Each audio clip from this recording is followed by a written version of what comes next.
नमस्कार दोस्तों, आज के इस वीडियो में हम बात करेंगे उत्तर प्रदेश के 5 साल के कार्यकाल के बाबा योगी जी, नहीं बाबा नहीं, अजय कुमार बिष्ट सरकार के उर्फ आदित्यनाथ के, और उनका पूरा 5 साल का रिपोर्ट कार्ड निकालेंगे दोस्तों। लेकिन आप लोग से एक रिक्वेस्ट है कि अगर सरल और आसान भाषा में न्यूज़ सुनना चाहते हैं तो इस चैनल को प्लीज सब्सक्राइब और वीडियो को लाइक शेयर जरूर कीजिएगा। तो चलिए अजय कुमार बिष्ट की बात करते हैं। 3 महीना पहले पब्लिक का पैसे से मीडिया को बोला और लंबा लंबा फेंक दिया कि हम 4.5 साल में ये किए या वो किए। अजय कुमार बिष्ट के अनुसार और गोदी मीडिया के भूखने के हिसाब से लखनऊ उत्तर प्रदेश के योगी सरकार के तकरीबन 5 साल पूरे होने वाले ही है। यूपी सीएम योगी आदित्यनाथ ने 3 महीने पहले लोक भवन में अपने सहयोगी deputy CM Keshav Prasad Maurya, doctor Dinesh Sharma, Bhajpa प्रदेश प्रभारी राधा मोहन सिंह और प्रदेश अध्यक्ष स्वतंत्र देव सिंह के साथ मीडिया के समक्ष अपना रिपोर्ट कार्ड पेश किया।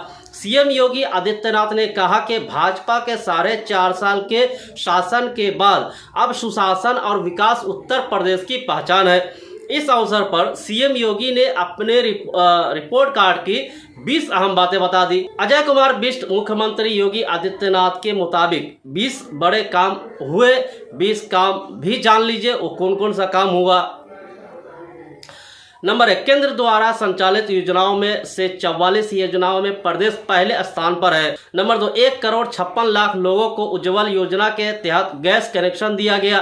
3 करोड़ श्रमिकों को 2 लाख रुपए की सामाजिक सुरक्षा की गारंटी दी गई। प्रदेश के 6 करोड़ लोगों को आयुष्मान योजना का लाभ मिला। प्रदेश के 40 लाख गरीबों को राशन कार्ड दिया गया। किसानों के लिए कई सिंचाई योजनाओं को आगे बढ़ाया गया। बंद चीनी मिलों को शुरू किया गया। प्रदेश के 1.43 लाख किसानों को गन्ने का भुगतान किया गया। प्रदेश में पहला इन्वेस्टर समिट का आयोजन किया गया। अयोध्या में भव्य दीपोत्सव का आयोजन किया गया। मथुरा में होली प्रदेश की विरासत को दुनिया के सामने रखने का प्रयास। रोजगार के लिए 1 डिस्ट्रिक्ट 1 प्रोडक्ट की योजना पर काम हुआ। यूपी में पिछले 4.5 साल में एक भी दंगा नहीं हुआ, ये योगी आदित्यनाथ जी का कहना है। पहले गुंडों को संरक्षण अब जब्त की जा रही है। अपराधियों की संपत्ति ट्रांसफर व पोस्टिंग में कोई लेन देन नहीं होता है। 4.5 लाख युवाओं को नौकरी दी गई। एज ऑफ डूइंग बिजनेस में प्रदेश 14वें से दूसरे स्थान पर आ गया। यूपी एक्सपर्ट हब के रूप में हो रहा विकसित। पहले ताश के पत्तों की तरह फेट दी जाती थी, नौकरशाही अब स्थिरता है। गन्ना किसानों को सही भुगतान किया गया है। ये सब योगी आदित्यनाथ का कहना है। बीजेपी सरकार ने अपने पाप को छुपाने के लिए ये सारे झूठ बोले। बीजेपी को लगता है कि इस तरह झूठ बोलने के हम फिर से उत्तर प्रदेश में दोबारा सरकार बना लेंगे।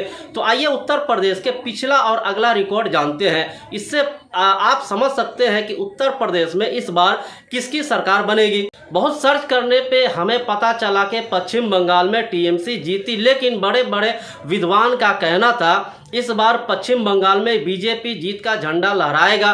तमिलनाडु में भी डीएमके की जीत हुई, केरल में भी कम्युनिस्ट की जीत हुई, लेकिन पुडुचेरी और आसाम में एनडीए की जीत हुई थी। बीजेपी जब भी इलेक्शन लड़ती है तो जातिवाद या किसी एक धर्म को टारगेट करके लड़ती है, क्योंकि इनके पास न तो कोई विकास है और न ही पश्चिम बंगाल जैसा या तमिलनाडु जैसा कोई क्षेत्र पहचान है। हिंदू मुस्लिम को आपस में भिड़ा के बीजेपी अक्सर ज्यादा सीट पे कब्जा कर लेती है। अगर उत्तर प्रदेश के चुनाव इतिहास को देखा जाए तो कोई एक पार्टी की सरकार लंबे समय तक नहीं रहा है।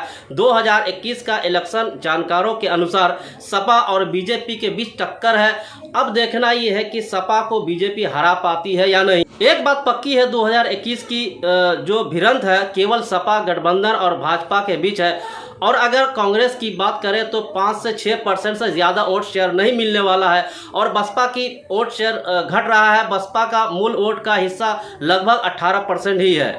अब आइए यूपी के जातिवार देखते हैं। इसमें कोई दो राय नहीं कि सपा को वोट मुस्लिमों को मिलेगा। अब ये क्लियर नहीं है कि सपा को कितने % मुस्लिम वोट मिलेगा, क्योंकि इस बार AIM भी यूपी चुनाव के मैदान में है। इस मैदान में मुस्लिम वोट भाजपा, सपा और बसपा के बीच मुसलमानों के वोटों के बंटवारे पर निर्भर करती है। अगर ऐसा होता है तो भाजपा को निश्चित रूप से बढ़त मिलेगी, लेकिन मुझे नहीं लगता कि इस बार ऐसा होगा। अगर ऐसा नहीं हुआ तो सपा को निश्चित रूप से लगभग 22 से 25% फायदा मिल सकता है। अब दिक्कत बीजेपी के लिए यह है कि कोरोना महामारी दूसरी लहर जो बीजेपी के लिए गले की हड्डी बन चुकी है, जो मौत हुई, जो हाहाकार मचा, गंगा में जो लाशें बही, इन सब से कैसे निपटेगा, कैसे लोगों को कन्विंस करेगी, ये सब आने वाला वक्त बताएगा। अब हम थोड़ा पिछले चुनाव का विश्लेषण करते हैं दोस्तों। 2012 में सपा को एवाई के तहत अधिकतम वोट शेयर 29% के आसपास मिला और विधानसभा चुनाव में सबसे कम वोट शेयर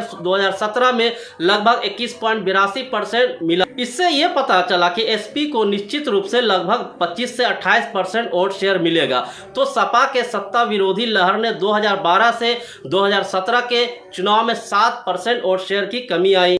यूपी में बीजेपी की भारी सफलता मोदी और राम मंदिर के कारण। अब जबकि राम मंदिर का मुद्दा समाप्त हो गया है, लेकिन मोदी की लोकप्रियता 2019 से उनकी दूसरी जीत के बाद घट रही है। कृषि कानून निश्चित रूप से जाटों को प्रभावित करेगी, जो निश्चित रूप से इस बार पश्चिम यूपी में भाजपा को खारिज कर देंगे, जिसे सपा अपने तरफ कर रही है। जाटों ने पिछले चुनाव में बड़े पैमाने पर बीजेपी को वोट दिया। ये लोकसभा चुनाव नहीं, विधानसभा चुनाव है दोस्तों, इसीलिए राज्य के मुद्दे मायने रखेंगे। अब ये पहली बार है जब यूपी बीजेपी योगी के नेतृत्व में मुकाबला कर रही है। हालांकि मोदी का जादू बीजेपी का पक्ष लेगा, लेकिन उनके लोकप्रियता कम होती जा रही है, ये भी बात है। बीजेपी को विधानसभा चुनाव में लगभग 39.67% की बढ़त मिली, लेकिन 2019 में लोकसभा चुनाव में ये 49.98% हो गई।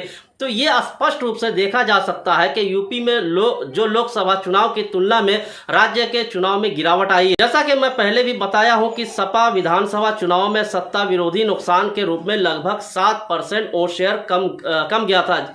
जब हम इसे बीजेपी लागू करते हैं तो बीजेपी को अब लगभग 32% मिलेगा, जबकि बीजेपी को महामारी के प्रभाव का सामना करना पड़ सकता है, जिससे उसके वोट शेयर में और कमी आ जाएगी। अगर हम आगे 2007 में जाए तो बसपा को लगभग 30.43% वोट शेयर मिला था, लेकिन 2012 में ये 26% ही रह गया और 2017 में ये 22% रहा। इसलिए बसपा को इससे ज्यादा वोट शेयर नहीं मिलने वाला, मतलब कि लगभग 18% प्लस वोट शेयर मिल सकता है। जितनी अधिक बसपा लोकप्रियता खोती है, उतनी ही अधिक भाजपा विरोधी वोट सपा के पीछे मजबूत होगी। याद रखें 22% दलित है, इसका मतलब बसपा का मूल वोट खत्म होते जा रहा है। अब हाल के पंचायत चुनाव ने हमें एक विचार दिया कि वर्तमान में बीजेपी इतनी मजबूत नहीं है। इसका मतलब है कि इसे हराया जा सकता है, लेकिन इसके लिए बीजेपी विरोधी वोट नहीं बंटने चाहिए। बंगाल चुनाव और बीजेपी के हालिया हार में ये धारणा बनाई गई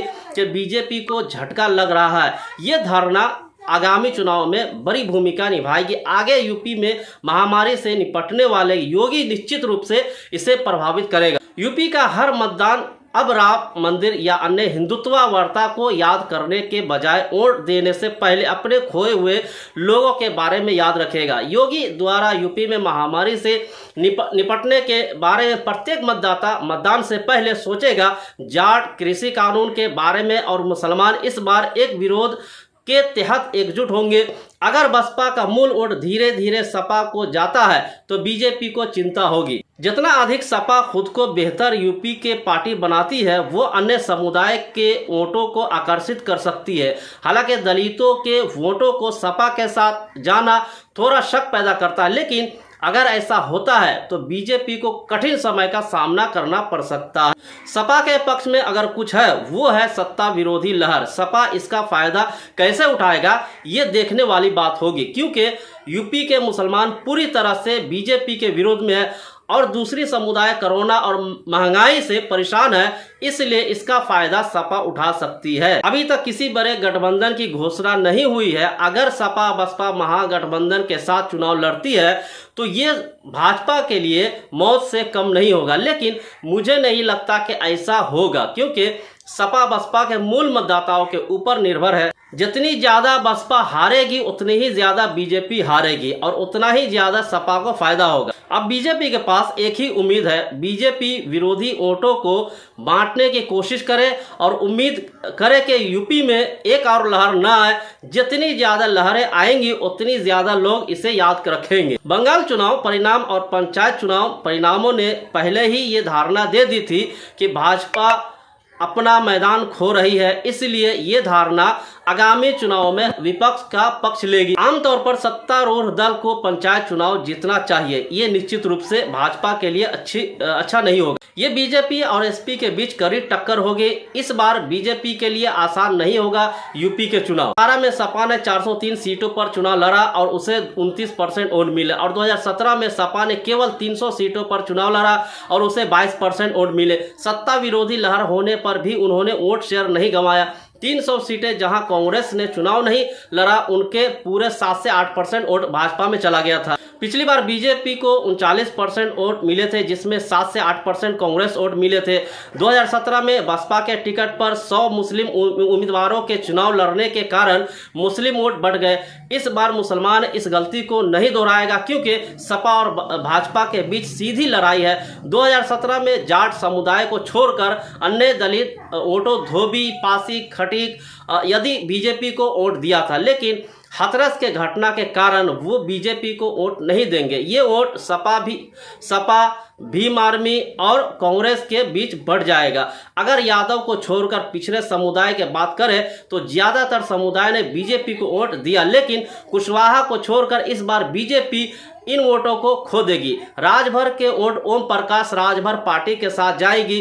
पिछली बार जब उन्होंने बीजेपी के साथ गठबंधन किया था तो 90% से अधिक वोट बीजेपी में स्थानांतरित हो गए। पहले वो सपा या बसपा को वोट देते थे, इस बार सपा और ओम प्रकाश राजभर पार्टी में बंटवारा होगा।